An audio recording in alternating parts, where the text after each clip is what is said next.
Hi అండి అందరికీ. ఆషాఢ మాసం వచ్చేసింది. గోరింటాకు పెట్టుకున్నారా? మేమైతే గోరింటాకు పెట్టుకుందామని చెప్పి గోరింటాకు కోయడానికి చెట్టు దగ్గరికైతే వచ్చేసాము. చెట్టు నిండా గోరింటాకు చూసారా ఎంత బాగా ఉందో. తెల్లారితే తొలేకాదశి కదండీ! తొలేకాదశి అంటే మనకి సంవత్సరంలో తొలి పండుగ అంటారు కదా! తొలి పండుగ రోజున పిల్లలు గోరింటాకు పెట్టుకుంటే కళకళలాడతారని చెప్పి మేమైతే గోరింటాకు కోస్తున్నాము. మాకైతే గోరింటాకైతే దొరుకుతుందండి. కోనయితే చాలా తక్కువ వాడతాము. కోన్ ఎక్కువ పెట్టను పిల్లలకి నేనైతే. మా పిల్లలైతే ముందుగానే వచ్చేసి గోరింటాకు కోయడం అయితే మొదలుపెట్టేశారు. నేనింకా మీరు చేతులు నొప్పొస్తే తప్పకుండా నేను కోస్తాను అని చెప్పి నేను వాళ్ళని పంపించేశాను. చూసారు కదా! గోరింటాకు చెట్టు నిండా ఎంత గోరింటాకుందో. గోరింటాకైతే రుబ్బితే చాలా అవుతుందండి. ఒక నలుగురు, ఐదుగురు కాళ్ళకి, చేతులకి పెట్టేసేసుకోవచ్చు. అంత బాగా అయితే అవుతుంది గోరింటాకు. గోరింటాకు అలా ఆకు మాత్రమే తెంపుతుంటే కొమ్మలు పెద్దయి అయిపోయి చెట్టు వెడల్పుగా అయిపోతుందండి. అందుకని చెప్పి నేనైతే ఇంకా కొమ్మలు ఇరిచేద్దామని కొమ్మలు ఇరవటం అయితే మొదలుపెట్టేశాను. అలా గోరింటాకు దూసే కొద్దీ చెట్టు వెడల్పు అయిపోతుంది. పాములు అవి ఇవి ఏమన్నా వచ్చినా గానీ కనిపించవు. అందుకే నేనైతే కొమ్మలు ఇచ్చేసేసాను. కొమ్మలు ఇచ్చేసేసి ఎళ్లి తీరిగ్గా కూర్చొని ఆకైతే దూసేయొచ్చు. నిదానంగా పుల్లలు అయన్నీ కూడా నీట్‌గా ఏరేసుకోవచ్చు. ఏంటంటే గోరింటాకు పెట్టుకుంటే ఏంటంటే ఒంట్లో వేడుంటే లాగేస్తుందండి. మనకి ఒంట్లో వేడనేది లేకుండా చేస్తది. గోరింటాకు పెట్టుకోవడం వల్ల చాలా మంచిది. మా పిల్లలైతే మమ్మీ గోరింటాకు ఎప్పుడు రుబ్బుద్దా? ఎప్పుడు పెట్టుకుందాం అని ఎదురు చూస్తున్నారు నా కోసం. వీళ్ళకి గోరింటాకు పెట్టుకునేదాకా ఒక ఆరాటం అండి. తీసేసి చేతులు కడిగేసుకునే వరకు ఒక ఆరాటం. గోరింటాకు పండకపోతే మళ్ళీ అదొక గోల. అందుకని చెప్పి నేనైతే పగలైతే గోరింటాకు పెట్టలేదండి. నైట్ భోజనాలు చేసినాక వాళ్ళకి పెట్టి వాళ్ళు పడుకునే ముందు గోరింటాకు అది పెట్టి పడుకోమని చెప్పాను.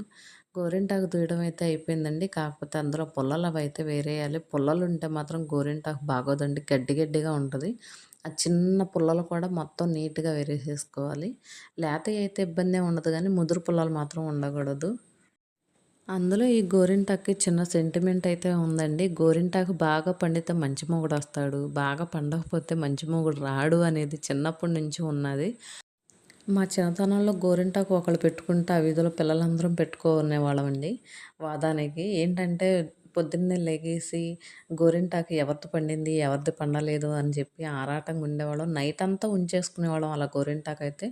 తెల్లారంగానే వచ్చేసేసి చేతులు కడుక్కొని అమ్మయితే కొబ్బరి నూనె రాసేసేది. అందరం వచ్చి ఎవరిది బాగా పండింది అని చెప్పి అనుకునేవాళ్ళం.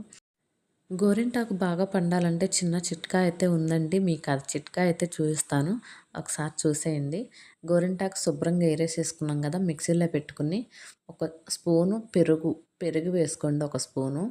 ఒక కొంచెం ఒక పావు స్పూను పంచదార, ఒక రెబ్బ చింతపండు చూస్తున్నారు కదా! ఒక చిన్న రెబ్బ చింతపండు, కొంచెం ఒక నిమ్మకాయ బద్ద నిమ్మరసం అండి. నిమ్మరసం పిండుకొని కొన్ని వాటర్ ఏసుకొని మిక్సీ పట్టేసేసుకోవాలండి. మిక్సీ పట్టుకోవడం అంటే గోరింటాకు అంత ఈజీగా ఏమి నలగదు.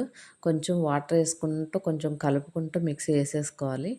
ఒక్కసారి ఇలా ట్రై చేయండి. గోరింటాకు మాత్రం సూపర్‌గా ఎంత మంచి కలర్ అయితే పండుతుందండి. ఎంత పండని గోరింటాకైనా గానీ మంచి రంగొస్తది. ఒకసారి ఈ చిట్కా అయితే పాటించండి. చూస్తున్నారు కదా! గోరింటాకు వేడి వేడిగా ఉంది. ఆ మిక్సీలోంచి తీసేటప్పటికి ఎంత పచ్చగా ఉందో చూడండి.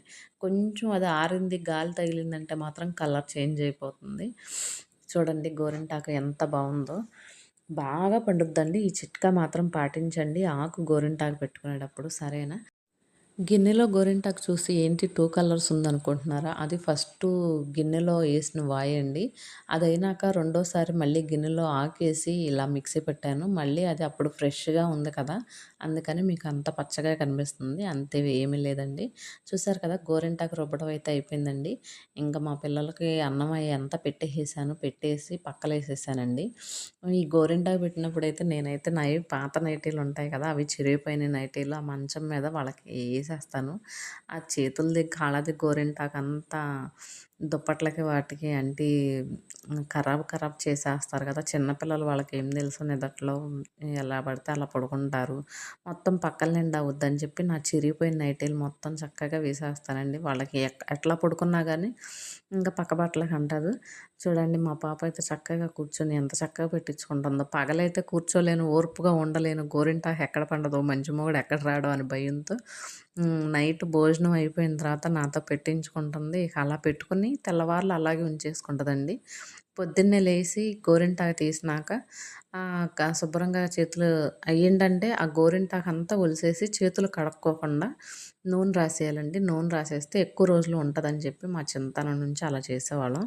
ఆవిడకి అలా చేయాలి. ఆమెకి చూడండి గోరింటాకు పెడుతుంటే నేనెంత ముద్దో చేస్తున్నాను.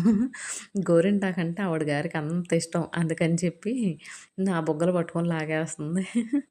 చూసారు కదా! ఎంత ఓర్పుగా, ఓపికగా పెట్టించుకుంటుందో. ఆమెకు గోరింటాకు పెట్టినంత సేపు దురదలు, నొప్పులు అన్నీ వస్తాయండి. ఆమెకే కాదు గోరింటాకు పెట్టుకునేటప్పుడు ఎవరికైనా అలా వాదానికి అలా వస్తూనే ఉంటాయి. చేతులకైతే కంప్లీట్ అయిపోయిందండి. చూసారా నా చెయ్యి ఎంత ఆరెంజ్ కలర్‌లో పండిందో. ఇంకా అది తెల్లారిపాటికి బ్లాక్ కలర్ వచ్చేసినా వచ్చేస్తదండి. ఎందుకంటే అంత బాగా పండుతుంది గోరింటాకు. మీరే చూస్తారు కదా! ఒకసారి అలా చిట్కా అయితే పాటించండి. సరేనా?